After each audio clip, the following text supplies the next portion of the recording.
দিনৰ এতিয়া প্ৰায় বাজিল 3টা। তো এবাকে বহি থকা নিয়াজ চিয়াজ যাৱাই নাই। তো এবাকে আমাৰ তলত আমাৰ খানা চলি আছে। মানে আজি আহিছে ৰবিবাৰ, তো ভাবিলো আজি পথাৰতে খানা এটা খাই দিওঁ।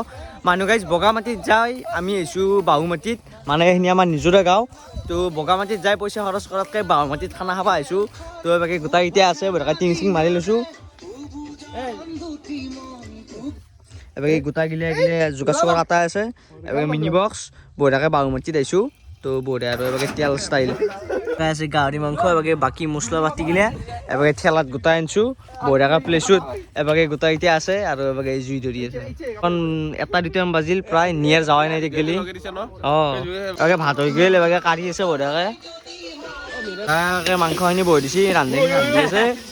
এবাকে চৰি উল্টি খেল হৈ জানে বঢ়িয়াকৈ মছলা চছলা এবাকে ছিঙি আছে। বঢ়িয়াকৈ গোটাইতে বহি গৈছে ভাত খাবা। তো ভাল লাগছে, ৰান্ধনি বঢ়িয়া বনাইছে আজি।